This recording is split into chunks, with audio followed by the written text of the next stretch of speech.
ciudad de Nueva York esta semana. El ataque y la víctima conmocionaron a la ciudad. Tenía sus ideas sobre lo que era justo. Era un lugar peligroso para los estudiantes y también para ser profesor. Oh, por favor, ¿tienes un chaleco antibalas? Su vida era como una zona muy gris. Había algo ahí de lo que no quería hablar. La policía quiere saber si el asesino lo conocía y ya había estado en el apartamento. La policía estaba decidida a resolver el caso. Era una mancha para la ciudad. Había toda clase de rumores dando vueltas. Había sido víctima de sus propias decisiones.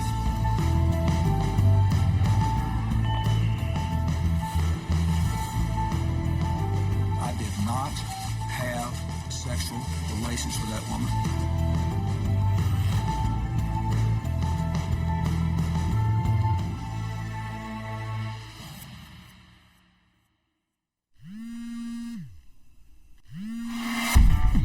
En los 90, la vida pandillera entra en la cultura popular. ¿Hay algún problema? Por favor, ¿podemos tener una noche sin peleas ni disparos? Pero en algunas de las versiones que muestra Hollywood, La mente es como un músculo. En este mundo inseguro, quiero darles armas. el rap es lo principal. A principios de los 90, el hip hop era como un adolescente. Empezaba a definir su esencia. Para cualquier discográfica, el rap era un verdadero negocio multimillonario. Un negocio que es también el eje de una guerra cultural en todo Estados Unidos. Letras explícitas, sexuales o violentas. Pechos y traseros. Los niños no deben oír esas palabras. Mi hijo de 14 años empezó a admirar y a idolatrar la figura de rufianes y criminales, al punto de llegar a vestirse como si fuera un rapero gángster. Para la gente era vulgar, para la gente era violento y no debía estar permitido. Pero la oposición de los padres y los legisladores no hace decaer ni un poco la popularidad del rap, sino que la hace crecer. Era un vistazo a otra vida, llena de aventuras y algo peligrosa. Creo que de hecho se afianzó más en los suburbios que en la ciudad. Por algún motivo atraía a los jóvenes blancos de los suburbios. Y uno de esos jóvenes es Jonathan Levin. Criado en la localidad de Manhasset, en Long Island, Jonathan pasó su infancia y adolescencia en estrecho contacto con el mundo del rap. A Jonathan le encantaba el rap. Le interesaba la complejidad racial y cultural de la música. Jonathan incluso empieza a escribir sus propias letras de rap y se vuelve una especie de rapero amateur. Usaba la música como medio de comunicación.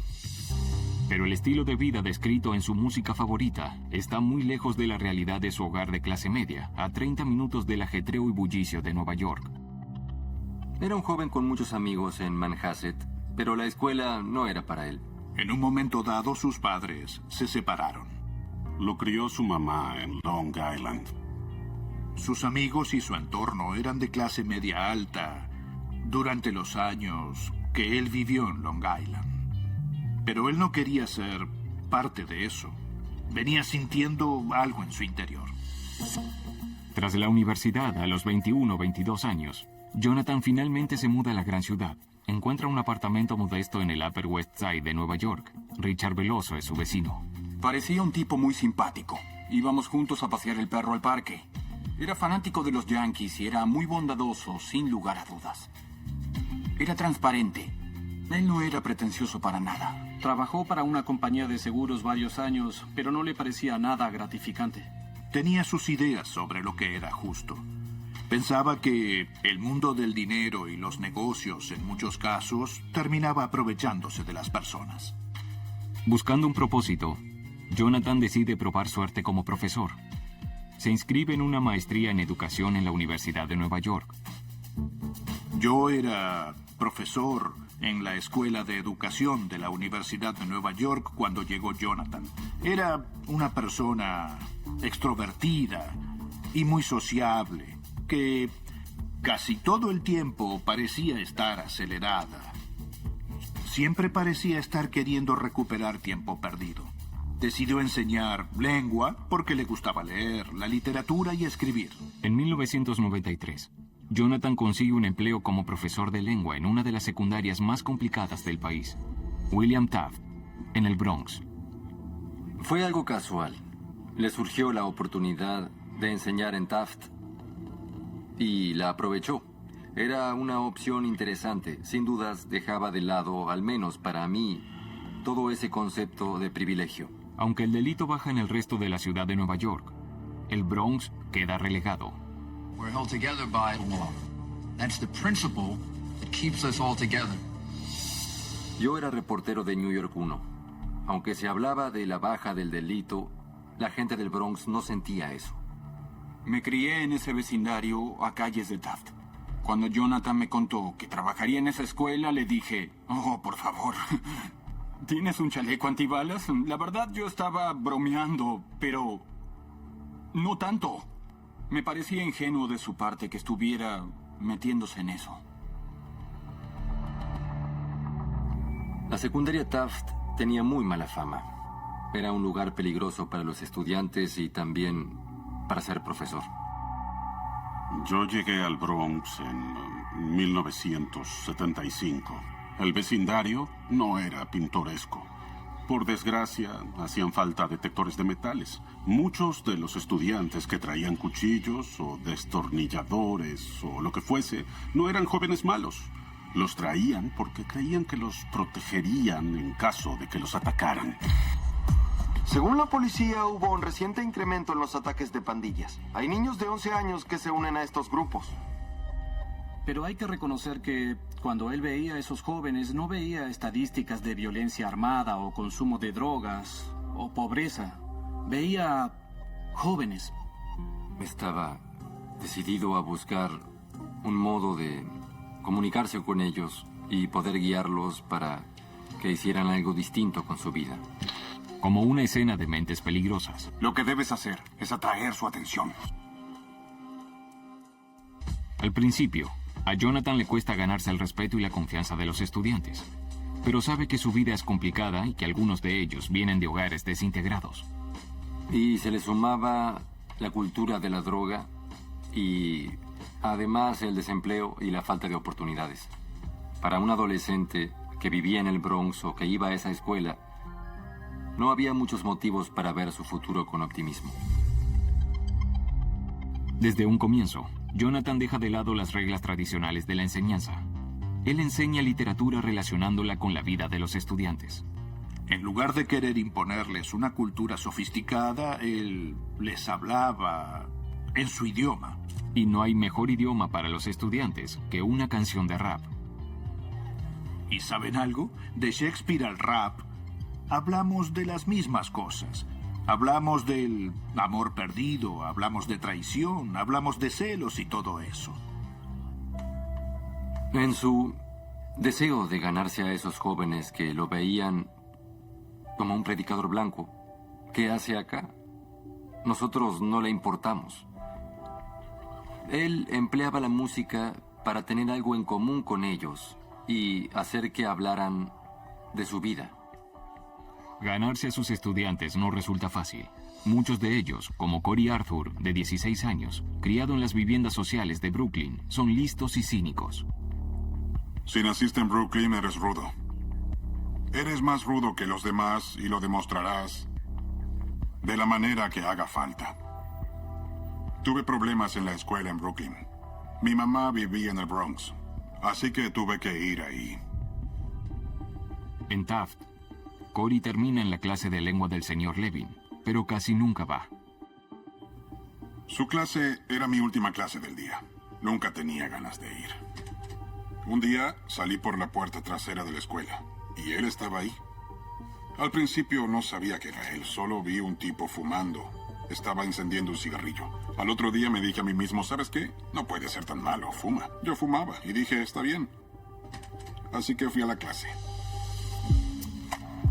Miré el pizarrón y vi la letra de un rap.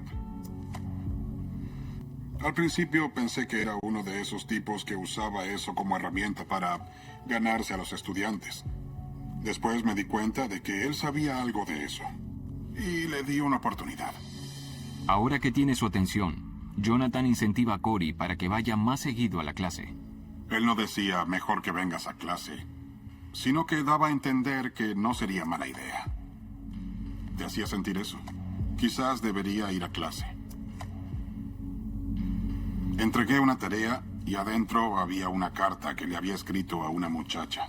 Era un poema de amor, algo de eso. Él me lo devolvió y me dijo, oye, es muy bueno, deberías escribir poemas. Así que empecé a escribir todo ese tipo de cosas. En 1993, en un ensayo para su maestría, Jonathan hace referencia a Cory como símbolo del potencial de los estudiantes. Lo llama Carl para proteger su privacidad. Gran parte de lo que soy y de lo que quiero hacer en la vida y en esta profesión gira en torno a mi relación con Carl. Pero incluso con la tensión extra, la tentación de la calle suele ser más fuerte y a muchos de los estudiantes les cuesta resistirla. Y Cory no es la excepción. Casi un año después de que Jonathan escribe el ensayo, Cory cae preso por vender droga.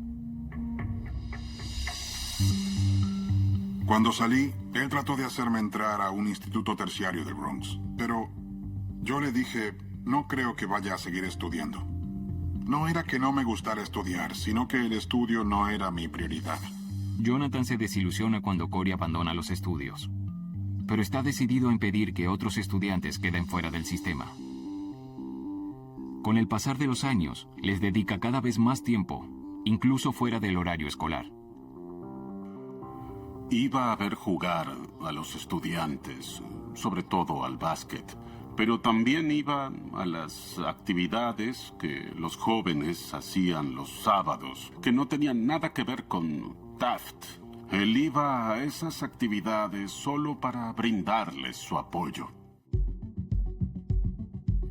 Aunque Jonathan se desvive por sus estudiantes y trata de entender sus motivaciones, su propia vida personal es un misterio para la mayoría de ellos. Él hablaba con los estudiantes, les daba sus datos personales, pero su vida era una zona muy gris.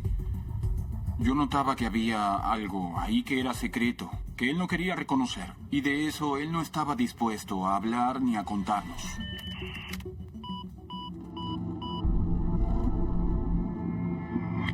Era viernes, hacía calor en la ciudad, hacía calor en ese edificio grande y cuadrado del Bronx.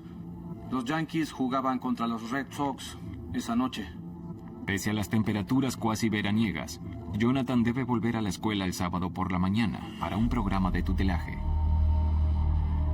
Él no fue el sábado a la mañana. Era raro que Jonathan faltara a una actividad de la escuela. No había atendido el teléfono en todo el fin de semana. Luego el lunes no fue a la escuela. Y ahí fue donde todo el mundo quedó alarmado. El director probó llamando a algunos de los profesores de la escuela que más lo conocían. Ellos trataron de ubicarlo. Estamos preocupados por ti. Llámanos para decirnos que estás bien.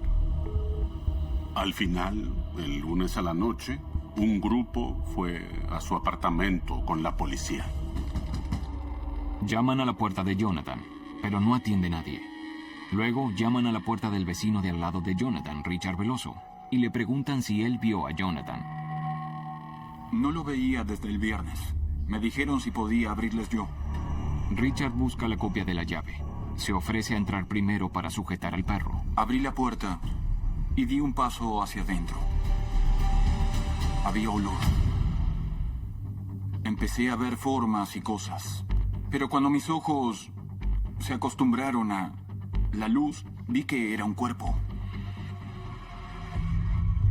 Los agentes ingresan y hallan a un hombre boca abajo, tendido entre la cocina y la sala. Es Jonathan.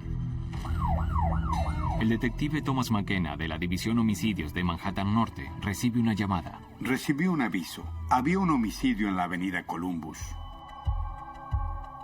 En la escena, el detective McKenna ve que Jonathan tiene los tobillos amarrados con cinta adhesiva. El médico forense determina que Jonathan murió de un disparo detrás de la oreja derecha. Pero también halla cortes en el torso y el cuello. Y había un cuchillo que al parecer era el arma porque tenía manchas de sangre.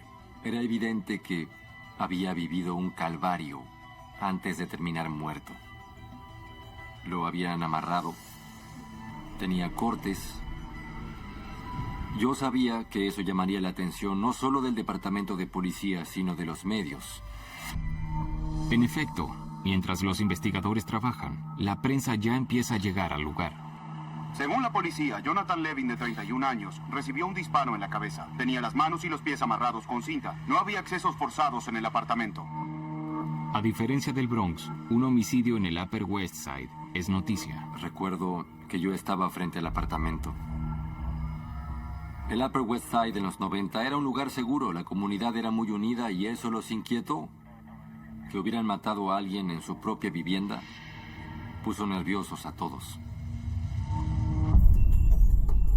Mientras se acumula gente afuera, los investigadores siguen reuniendo pruebas. Levantan una huella dactilar de un rollo de cinta hallado en el apartamento de Jonathan. Creen que pueden haberla usado para amarrarlo. Levantaron las huellas y las llevaron al departamento de policía. Si mal no recuerdo, había algo raro con sus tarjetas bancarias. La policía halla tarjetas de crédito, pero ninguna de débito. Procuran ir a hablar con los bancos para saber si Jonathan es cliente. Había un contestador automático. Lo activamos y había un par de mensajes. Hola, John. ¿Puedes llamarme esta noche para saber que estás bien? Este debe ser el mensaje número 100. Todos estamos preocupados por ti. Llámame. Pedimos el registro de llamadas. Hablamos con el juez para que la compañía telefónica nos diera todos los números desde los que se había llamado al apartamento. Y la idea era investigar las direcciones de donde provenían esas llamadas. En un cenicero hallan varias colillas de cigarrillo, lo que hace pensar que Jonathan no es el único que fumó en el apartamento ese fin de semana. Los investigadores no hallan ninguna pistola. Lo más llamativo es que no hay ningún acceso forzado en el apartamento de Jonathan. Los investigadores también hallan comida china para dos, lo que indica que Jonathan puede haber compartido su última comida con su asesino. Parecía una cena informal, no la escena de un crimen. El detective McKenna y su equipo se dividen para hablar con los vecinos de Jonathan. Fuimos puerta por puerta preguntando si habían oído o visto algo. Por lo que yo sé, él no se presentó a una conferencia el sábado. Tenía que reunirse con algunos profesores después de eso y tampoco fue. Luego, cuando no fue a trabajar, nos preocupamos. Los policías no decían nada. Entraban y salían toda la noche y las horas entonces empezaron a pasar. La policía usaba mi apartamento como centro de operaciones y me usaba el teléfono porque no existían los celulares. Un vecino de abajo reporta haber oído al perro de Jonathan nervioso y su televisor encendido todo el fin de semana. La policía recorre todo el vecindario en busca de cualquier pista.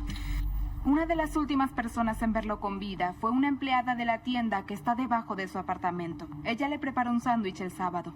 ¿Dice que lo vio? ¿Está segura? Sí. Yo conozco bien a todos mis clientes. Y en especial a John. Él venía muy seguido. El primer dato prometedor viene de otro vecino y deja sorprendidos a los investigadores. Según la policía, Levin, que estaba de novio, también tenía un romance con una mujer casada. Él no era célibe.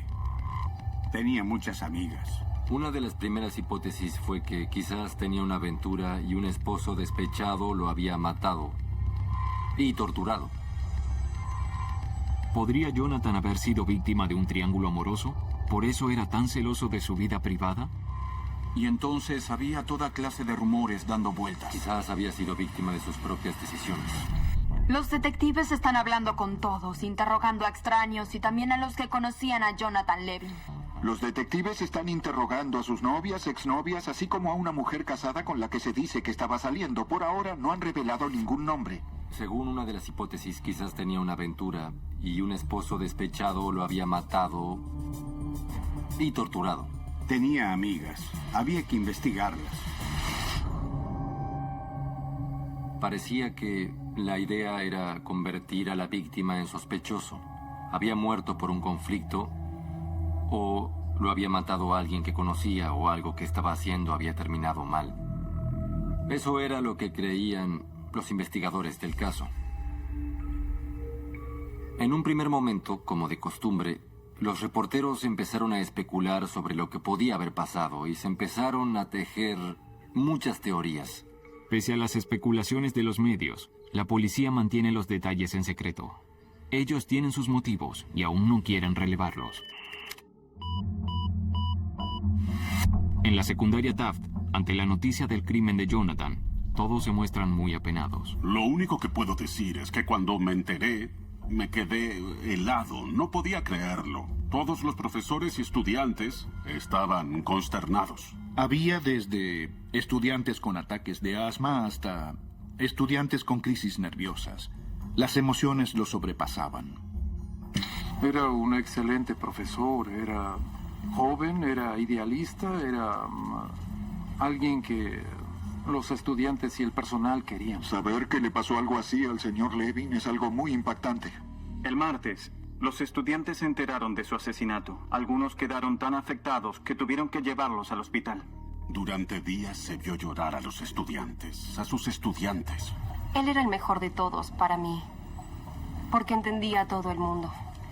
Siempre estaba dispuesto a ayudarnos. Mientras la secundaria Taft sufre, una revelación sobre la familia de Jonathan lleva el caso a las primeras planas. El querido profesor era el hijo de un acaudalado y conocido ejecutivo de las comunicaciones. El padre de Levin, Gerald Levin, fue designado director ejecutivo de Time Warner en febrero de 1992. Yo no sabía nada. El hijo del director ejecutivo de Time Warner tenía que vivir en el Central Park West, no en la avenida Columbus. Yo trabajaba en Time Warner y Gerald era el mandamás de la compañía. Eso cambiaba las condiciones en las que yo, el empleado, cubría el caso. Jonathan era el hijo de un magnate, del presidente de una de las mayores compañías de cable del país. Pero Jonathan no se había criado en la riqueza. Aunque no le había faltado nada, su padre había hecho su fortuna tras divorciarse de la madre de Jonathan. Y Jonathan se había propuesto hacer su propio camino. Él no quería aprovecharse de la creciente riqueza e importancia de su papá. Jonathan no quiso valerse de eso, ni cuando trabajaba para una compañía de seguros, ni cuando era profesor. Pero la noticia de que la familia de Jonathan es rica no sorprende a los estudiantes de Taft. Jonathan habló de su padre cuando les encargó escribir una autobiografía tiempo atrás. Recuerdo que él se lo había contado a los estudiantes. Y una vez que se enteraron los estudiantes, desde luego pasó a saberlo todo el personal. Al principio, a los estudiantes les llama la atención que el hijo de un millonario esté enseñando en el sur del Bronx. Era una persona muy especial. No se notaba que su papá era millonario, no se creía superior a los demás. Apoyaba a todo el mundo.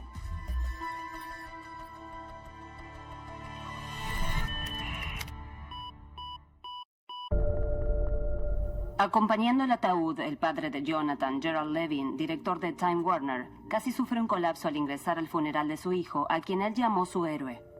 El funeral de Jonathan fue en la sinagoga de la Avenida Park, con capacidad para varios miles de personas. Y el lugar estaba lleno. Hubo mucha emoción. Y muchas personas que no lo conocían fueron al funeral porque se sentían muy conectados con su historia. Parecía el estreno de una película o algo así. Había muchos famosos y se los veía subir las escaleras y desde luego estaba lleno de reporteros. Ted Turner en ese momento estaba casado con Jane Fonda y se sentaron detrás de mí.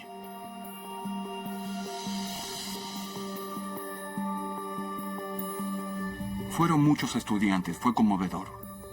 Y era lindo ver que la gente fuera a despedirse de ese joven.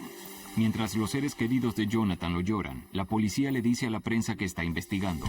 La policía empieza a dejar de lado la hipótesis de la novia celosa, aunque confirman que él tenía una relación intermitente con 3 mujeres, incluida una que podía haber estado casada. Sin embargo, no tienen información que indique que hay un novio celoso detrás del crimen. Dada la riqueza de su padre, la policía empieza a pensar que mataron a Jonathan por dinero.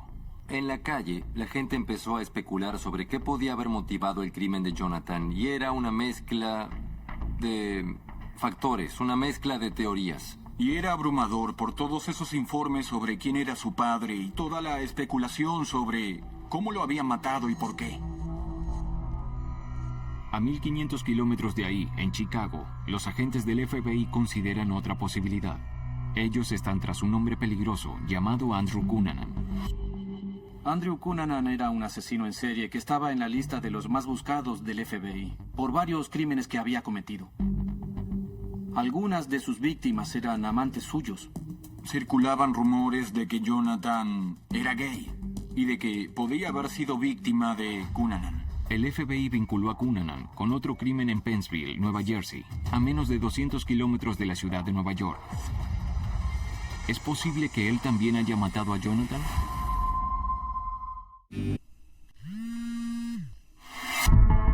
Los agentes del FBI están investigando la posibilidad de que Jonathan Levin haya sido víctima del asesino Andrew Cunanan. Nunca habíamos hablado de mujeres. Había rumores de que era gay. Jonathan podía haber sido víctima de Cunanan. La última vez que vieron a Cunanan fue en Chicago, pero los investigadores del FBI creen que se encontraba en la zona triestatal cuando asesinaron a Jonathan. Se sabía que Cunanan usaba cinta adhesiva y atacaba a hombres adinerados, pero el FBI no logra hallar ninguna conexión clara entre Cunanan y Jonathan. Nada de eso tenía sentido. Ninguno de los rumores ni de las acusaciones tenía sentido. La hipótesis de Cunanan queda en suspenso, mientras la policía de Nueva York sigue investigando otras pruebas. En apenas un mes, Cunanan se volverá tristemente célebre por el crimen del querido diseñador de moda, Gianni Versace. En ese momento, hasta la policía tenía un sinfín de teorías. Muchas de esas teorías se basan en datos surgidos del revuelo mediático que generó el caso. Recibimos llamadas relacionadas con el caso. Delincuencia. My job is not to build up the size of the police department. It's already 30,000. My job is to redeploy that police department to the streets of the city. 1997 era el último año del primer mandato de Giuliani. Y en ese momento, a principios del año, la ciudad se jactaba de que el delito había bajado. Y mucho. La policía estaba decidida a resolver el caso. Era una mancha para la ciudad. Esa no era la ciudad que Giuliani quería mostrarle al resto del mundo. Mientras los investigadores revisan las pruebas, la sospecha de que mataron a Jonathan por dinero cobra fuerza. Se decía que era un joven con mucho dinero. Su papá era el director de Time Warner. ¿Por qué no podía tener dinero? Los detectives logran un avance cuando descubren que usaron la tarjeta de débito de Jonathan en un cajero a 2 calles de su apartamento. A las 5:15 de la tarde del día en que lo asesinaron. Hablamos con el banco y descubrimos que habían hecho una extracción. Las cámaras del cajero automático revelaron que no había sido Jonathan Levin. Las imágenes muestran a un hombre que retira $800 en 2 operaciones. Eran muy borrosas para ver quién era el sujeto. Esperando descubrir más información, los investigadores vuelven a revisar las heridas cortantes sufridas por Jonathan y elaboran una hipótesis parcial de lo que ocurrió el 31 de mayo. Lo amarraron. Seguro le dieron unos cuantos golpes. Lo asustaron. Le pusieron un cuchillo en el cuello, acá, para que les diera la clave de seguridad. Si su premisa inicial es correcta, es decir, que le abrió la puerta a su asesino, debía conocerlo. Incluso quizás lo estaba esperando. Los investigadores vuelven a analizar las llamadas y los mensajes del contestador automático de Jonathan. Y entre los mensajes de amigos y colegas, hay uno que se destaca. La policía quiere saber si el asesino lo conocía y ya había estado en el apartamento, y reveló que en su contestador automático había un mensaje urgente de un estudiante que decía que necesitaba ver a Levin de inmediato. Una de las llamadas entrantes provenía de un teléfono público a 2 calles de ahí. Él no había atendido la llamada, así que dejaron un mensaje. Señor Levin, habla Corey, y tengo un problema. Me gustaría ir a hablar con usted. Sin dudas era un estudiante porque le decía señor Levin. Se dirigía a Jonathan del modo en que te diriges a un profesor. Los detectives fueron a Taft, Hablaron con otros profesores, hablaron con los estudiantes. ¿Qué clase de hombre era? ¿Era normal que un estudiante tuviera su número? Aunque el hecho de que un profesor recibiera llamadas de estudiantes fuera del horario escolar pareciera una señal de alarma, los investigadores descubren que no era raro que Levin se reuniera con estudiantes fuera de clase. Jonathan no tenía muchos de los límites que tenían los demás. Si alguno de los estudiantes faltaba, él llamaba a la casa y preguntaba por qué había faltado y si había algún problema. Les dejaba entrar en su vida personal y los llevaba de excursión. La policía pregunta si Jonathan tiene algún estudiante llamado Cory. No hay ningún estudiante con ese nombre. Entonces, mientras el detective McKenna trata de hallar a alguien llamado Cory, los investigadores logran un nuevo avance en el caso. La huella dactilar levantada de la cinta adhesiva figura en el sistema. Tenía 3 arrestos en Nueva York por tenencia de droga. La huella coincide con la de la persona que dejó un mensaje en el contestador de Jonathan. Este es Cory Arthur. La policía dio su nombre. Cory Arthur. Cory era un estudiante de Jonathan. ¿Sabíamos si Cory Arthur había asesinado a su mentor?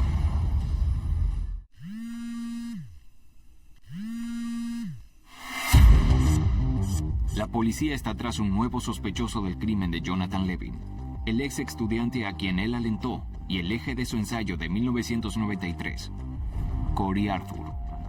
Él lo llama Carl para proteger su privacidad. Gran parte de lo que soy y de lo que quiero hacer en la vida y en esta profesión gira en torno a mi relación con Carl.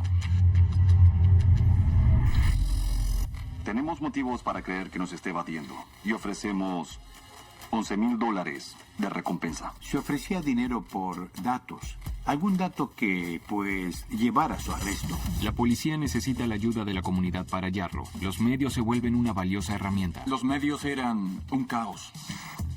Cory Arthur, 19 años, mide 1,80, pesa 90 kilos, tiene una cicatriz en la frente y quizás cortes en las manos.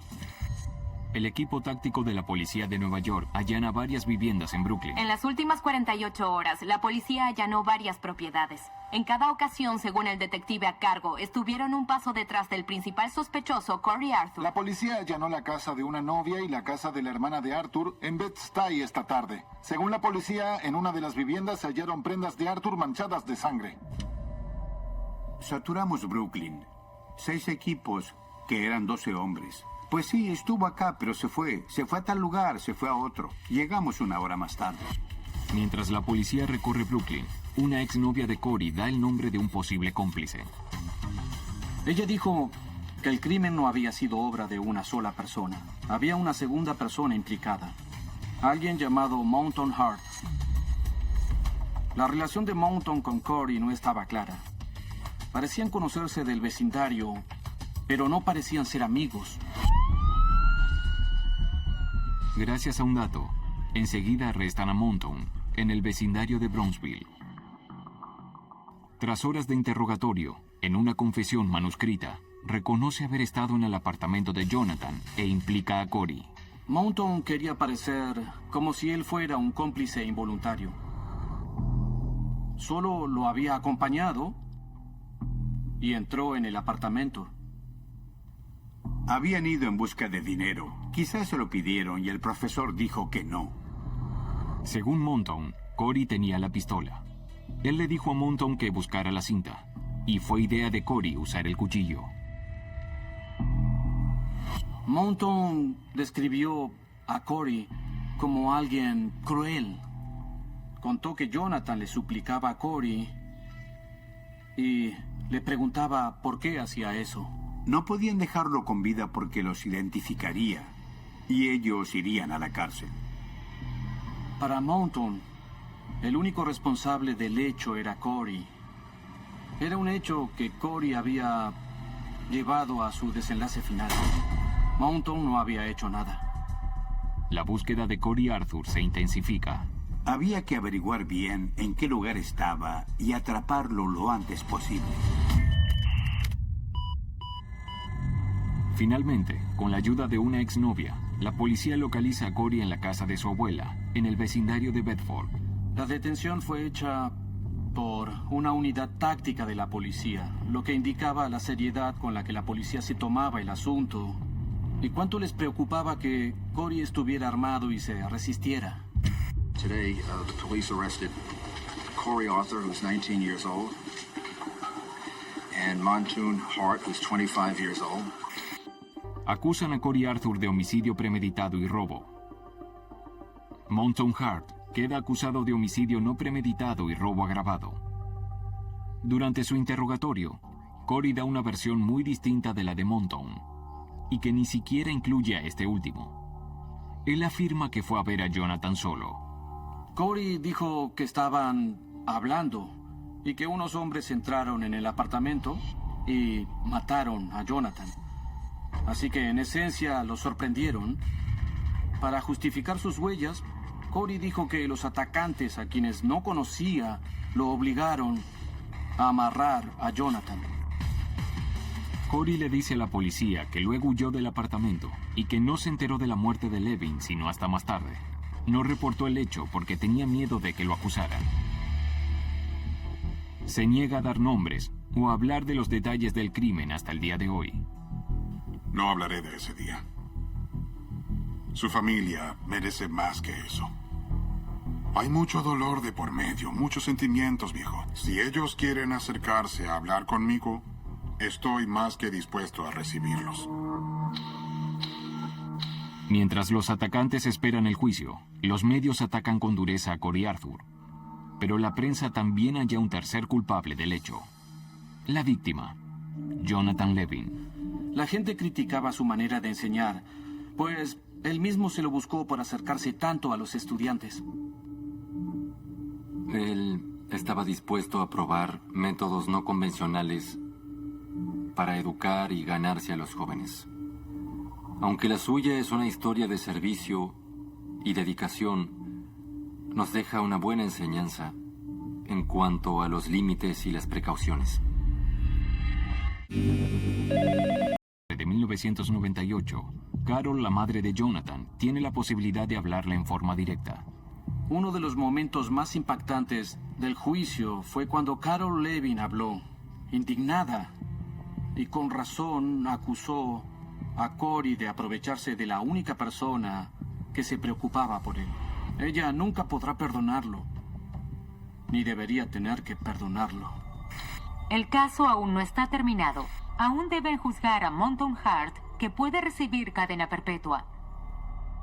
Cuando llega la hora del juicio contra Montoon Hart, el 27 de enero de 1999, la familia espera justicia. La defensa de Montoon alega que su confesión es poco confiable porque en ese momento estaba ebrio. El jurado absolvió al segundo acusado de asesinar al profesor del Bronx, Jonathan Levin, Montoon Hart, de 26 años. Lo que más rabia da es que Montoon Hart quedó completamente absuelto del hecho.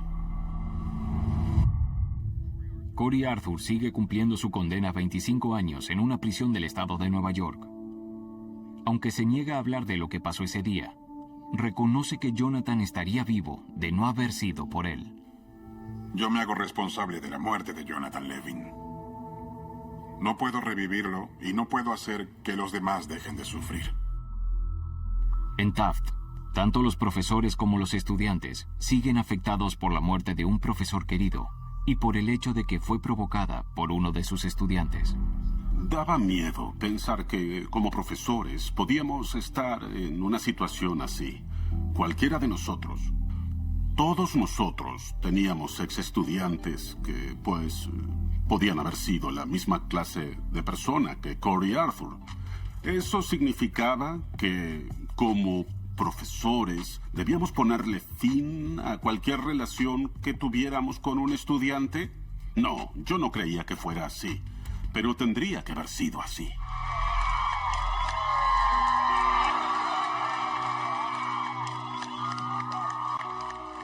Lo que para mí hay que recordar de Jonathan es el hecho de que era un profesor muy entusiasta, muy dedicado. Por desgracia, no tuvo demasiado tiempo. Y eso es lo trágico. La gente debe recordar que él se preocupaba, que tomó el camino difícil cuando podría haber elegido el fácil. Jonathan es más que solo una víctima. Fue una persona que vivió y que hizo cosas buenas, así que recordemos todo eso, no lo recordemos solo como alguien que murió. Él sabía que no podía salvar al mundo, que no podía salvar a Taft, tampoco todas esas vidas, pero sí podía marcar la diferencia. Pienso que uno puede elegir servir, puede elegir dar, puede elegir identificarse, pero también puede tomar medidas para protegerse. Alguien me preguntó, si de veras quieres disfrutar la vida, ¿puedes ser cauto? ¿Puedes andar por la vida con esa actitud? Y yo dije, absolutamente. Puedes acercarte al borde del cañón y mirar y decir, pero hay un punto en que te puedes caer, ¿verdad?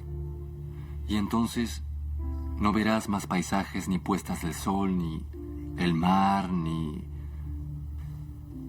amaneceres hermosos. Así que, aunque la suya es una historia de servicio y dedicación, nos deja una enseñanza en cuanto a los límites y las precauciones. Pero la gente debe recordar, él